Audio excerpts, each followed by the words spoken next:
For centuries, people have gazed at the night sky and imagined what it might be like to live among the stars. What would it be like to look back at Earth from a permanent home in space? Would we see borders between countries? Could we see the seasons change? Could we eat and breathe, and sleep and work? How would we feel? And how would our bodies react with no gravity to hold us in place? Do the laws of science behave in space as they do on Earth?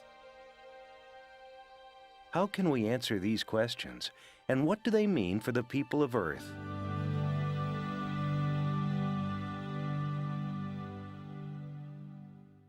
Since November 2000, not a day has passed without humans in space, orbiting more than 200 miles above our planet. They live and work and conduct scientific research to answer these questions and many more like them. They are scientists, but also construction workers and technicians, repairmen and teachers, cleaners and cooks.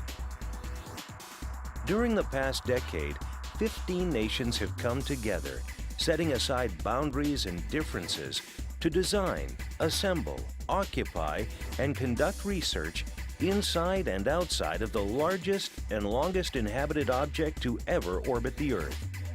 This is the story of their efforts. This is the story of the International Space Station. In the 19th century, writers and artists and scientists around the world began to publish their visions of a crewed outpost in space. In 1869, author Edward Everett Hale penned The Brick Moon, a short story about a satellite built from 12 million bricks. At the turn of the 20th century, Russian scientist Konstantin Tsiolkovsky proposed ideas about human spaceflight, including an orbiting space station. In 1923, Romanian math teacher Herman Oberth published a treatise that included an orbiting refueling station for a manned trip to Mars. A few years later, in 1929, Austrian engineer Hermann Nordung wrote of a giant wheel-shaped platform that rotated to produce artificial gravity.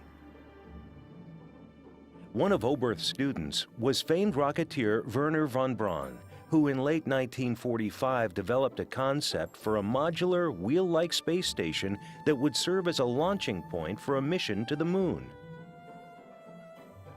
In 1952, von Braun published a widely read series of articles about space travel in Collier's magazine.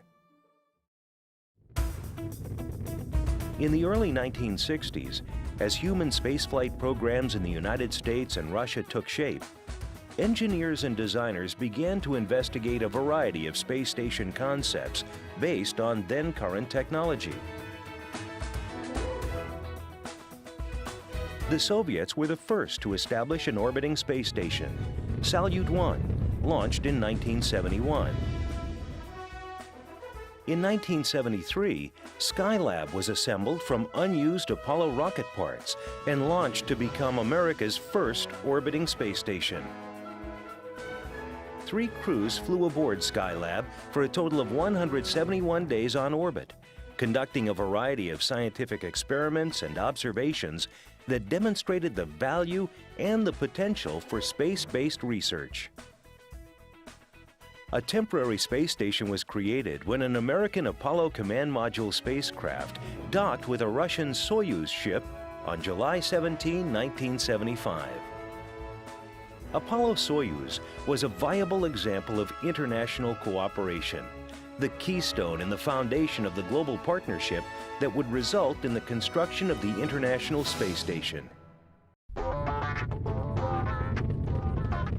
With the launch of the first space shuttle on April 12, 1981, America resumed flying men and women into space. We can follow our dreams to distant stars, living and working in space for peaceful economic and scientific gain. In his 1984 State of the Union address, President Ronald Reagan announced the construction of a permanently crewed space station. 11 nations signed a formal agreement with NASA to participate in the development and construction of Space Station Freedom. In February 1986, the Soviets began construction of their modular space station, Mir.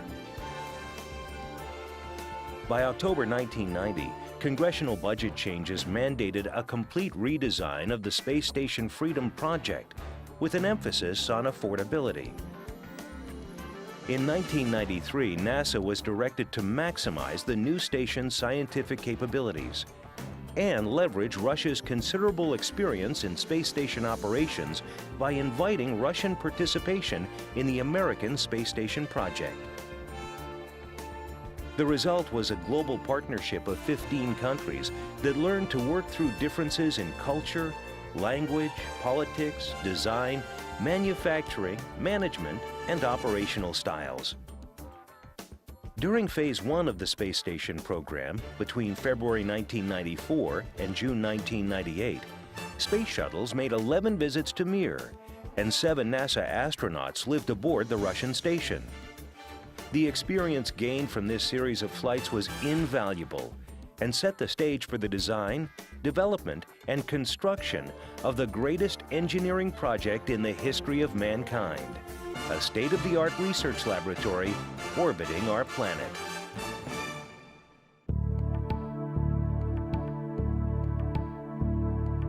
The International Space Station is the largest, most complex object ever assembled in space, and is clearly visible from Earth with nothing more than the naked eye. From end to end, the station is slightly longer than an American football field. The biggest shock, I would say, the biggest impact that I had during my flight is the first time I looked out the window of the orbiter and saw the space station. It was huge.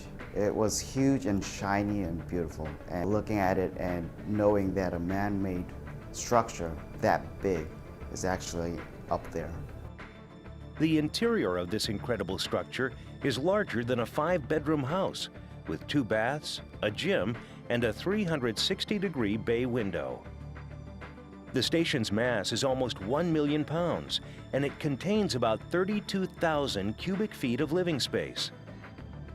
The space station functions as a microgravity and life sciences laboratory, a testbed for new technologies, and as a platform for both Earth and celestial observations.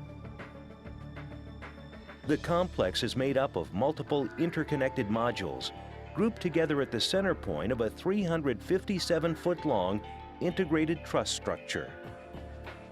Power is generated through 4 giant solar arrays attached to the ends of the truss. The pressurized components include 3 laboratories: the U.S. laboratory module Destiny, the European Research Laboratory Columbus, and the Japanese experiment module Kibo. The Russian service module is the structural and functional center of the Russian segment of the station. It provides living quarters, communication systems, an exercise facility, and flight propulsion systems. Other Russian segments include the functional cargo block, 2 mini research modules, and a docking compartment. The Italian Space Agency provided a permanent multi-purpose module, which can host up to 16 additional racks containing equipment, experiments, and supplies. There are 3 modules called nodes that connect the elements of the station and provide berthing ports. The primary residential areas include the Russian service module and Node 3 Tranquility, which contains a bathroom for crew hygiene and exercise equipment, a treadmill, and a zero-G weightlifting device. The Quest airlock provides the capability for extravehicular activity, or EVAs. This is the module that provides the exit for spacewalking astronauts to go outside the station to work. The cupola is a small module designed for the observation of operations outside the space station. Similar to a bay window in a home on Earth, but with a 360-degree view, the cupola allows crew members to observe the approach of vehicles, as well as all robotic arm operations and spacewalks. The Canadian-built Space Station Robotic Arm is a larger version of the arm on the Space Shuttle. and is used to move equipment and hardware around outside the station. The space station is the home of 6 full-time crew members and is made up of astronauts and cosmonauts from nations around the world. More than 200 people have visited so far, and at least another 120 will live there over the next decade.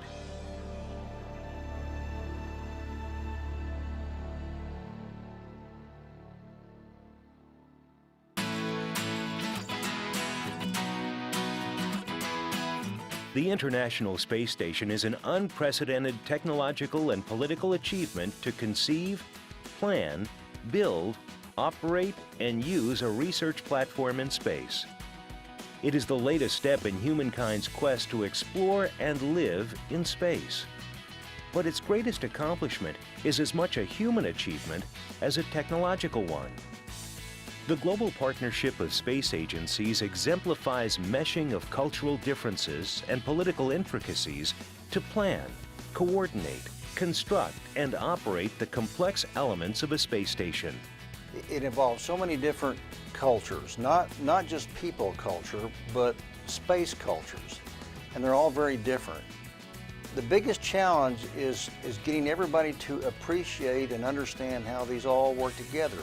The program brings together not only international flight crews, but also globally distributed launch, operations, training, engineering, management, communications networks, and scientific research communities. When countries learn to work together, it's like working together with your friends, working together with your coworkers at work. We tend to become closer, we tend to understand each other better. We've been very, very successful. So at night, those nights when I get to go out and watch the space station fly over, I'm very proud of the accomplishment not only of this country and this agency, but of all the countries that's participated.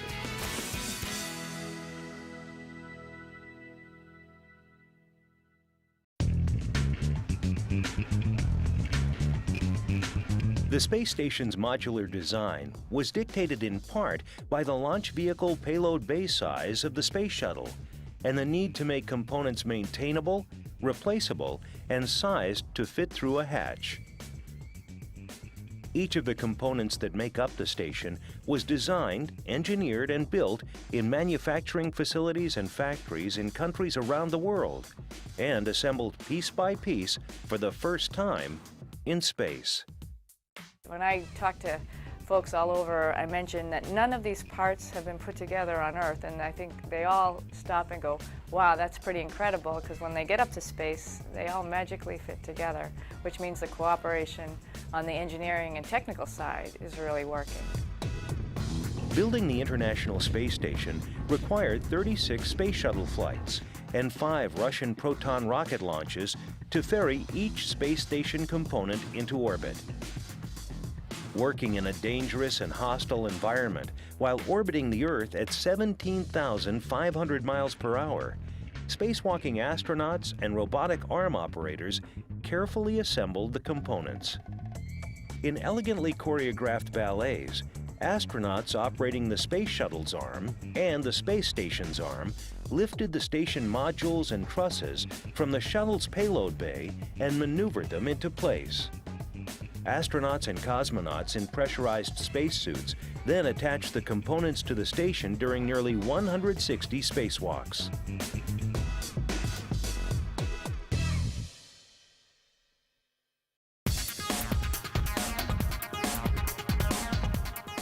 The International Space Station is a little bit more unique because people are actually living and working up in space 24 hours a day, 7 days a week, 365 days a year. And what that means is that there's a myriad of people on the ground all over the world making sure that every aspect of that spacecraft is working correctly and the crew on board is healthy and safe. Ground operations for and management of the International Space Station are like running a marathon, not a sprint. Overall coordination of space station operations takes place at the Christopher C. Kraft Jr. Mission Control Center in Houston, Texas, and the Russian Mission Control Center outside Moscow. These control centers oversee the U.S. and Russian segments of the space station. At each control center, A team of flight controllers is assigned to monitor each of the different systems and research facilities aboard the space station. The flight controllers answer to the flight director, the leader of the flight team, and the person responsible for overall mission success. The flight director communicates with the station crew through the Capcom, or spacecraft communicator. The Capcom is frequently an astronaut. To provide round-the-clock systems monitoring and also flight crew access to the ground team at all hours, 3 rotating sets of flight directors and controllers work an overlapping 9-hour shift in an intricate schedule covering all 24 hours of the day, 7 days a week, 365 days a year. As the space station has expanded with equipment and crew launches from Florida and Kazakhstan, other launch centers and module control centers have been added to the global space station family. There are additional control centers in Huntsville, Alabama, and St. Hubert in Canada. The European Space Agency operates locations in France, French Guiana, and Oberpfaffenhofen, Germany. The Japan Aerospace Exploration Agency manages its operations at 2 sites within its home country. During the assembly phase, the Space Shuttle and the Russian Soyuz spacecraft have been the workhorses to deliver space station supplies and research samples, and later crew members to and from the space station. Supplies are also delivered to the station by unpiloted spacecraft. The Russian Progress, JAXA's H-2 Transfer Vehicle, or HTV, and ESA's Automated Transfer Vehicle, or ATV. After NASA has retired the space shuttle, astronauts will catch rides in the Russian Soyuz spacecraft to continue the U.S. presence aboard the station. U.S. commercial spacecraft, currently in development, will eventually deliver astronauts and supplies to the station.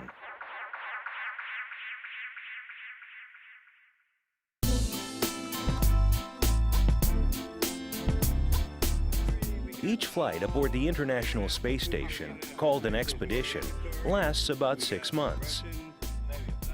Similar to a temporary overseas assignment back on Earth, astronauts communicate with their families by telephone, email, or the internet, but are still away from home for an extended period of time. This rotating mixture of astronauts and cosmonauts, representing 5 different space agencies, trains between 2 and 4 years prior to launch. The training facilities for astronauts and cosmonauts are located in Texas, Russia, Canada, Germany, and Japan. The habitation and life support systems provide a safe, comfortable, and livable environment in which crew members can conduct scientific research. The amenities include quarters for eating, sleeping, and exercising, environmental controls, medical and health support, and computing and data management. There is also a state-of-the-art recycling system that scrubs the air and liquid waste for reuse. But what is it like to move to space and live 240 miles above the Earth for months at a time? Crew members exercise to maintain muscle and bone strength, communicate with family and friends back on Earth, spend time sightseeing, and get together for dinner. And you're sitting there having a meal with Russians, Germans, French, American, African American, Asian American, this whole melting pot of people working together for the common good of our civilization. Of course, living in microgravity is not all work, no play.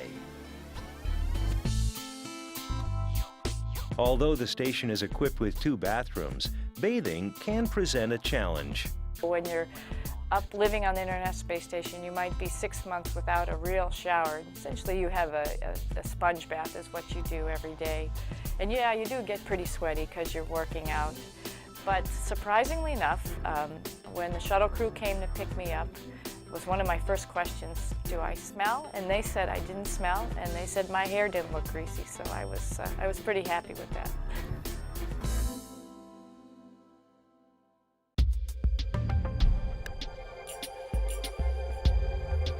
Well, the gee whiz thing is the zero gravity. Having a long-term laboratory with zero gravity is very unique, and I think it's one that I hope that we will reap the benefits from in the future from a scientific perspective in a much more active way. As soon as the station was habitable, astronauts began to study the impact of microgravity and other space effects on the human body, other life forms, fluids, and materials. Over 10 years of continuous research, more than 500 experiments have been conducted on the space station while it was under construction. The space station is a state-of-the-art research laboratory that advances our knowledge of human physiology, biology, and material and physical science. This knowledge translates into medical, economic, and environmental benefits for the people of Earth. Research on the station found that Salmonella bacteria, a leading cause of food poisoning worldwide, grows faster and becomes more infectious in space. The findings already have led to a candidate vaccine, which, if proven, could save lives around the world. Salmonella is the third highest cause of infant death worldwide, and its potentially lethal effects are one of the most common forms of food poisoning in America. Outside the station, sustained by its large solar power supply, is a silent explorer sifting through space. Called the Alpha Magnetic Spectrometer, it is finding and tracking exotic particles of antimatter and dark matter in cosmic rays from distant galaxies. The results could change our basic understanding of the universe. Other research aboard station has led to the design and development of tiny microballoons, which help get drugs directly to specific cancer cells. The station is also used as an education platform to encourage and motivate today's youth to pursue careers in math, science, engineering, and technology, enabling them to become the leaders and space explorers of tomorrow. In addition, researchers aboard the space station will gain knowledge about human physiology, radiation, material science, engineering, biology, fluid physics, and technology that will help people on Earth and enable future space exploration missions. This high-flying international laboratory is packed with some of the most sophisticated facilities ever designed. There is no single place on Earth where a laboratory like this can be found. And in 2005, Congress designated the space station as an official U.S. national laboratory. This has opened up the station and provided opportunities for additional research from other agencies, universities, middle and high school students, and private companies. Scientists from all over the world are using facilities aboard the station. Several patents and partnerships already have demonstrated the value and benefits of space-based research. Future space station experiments and their applications on Earth are in the making, and the promise and possibilities are endless.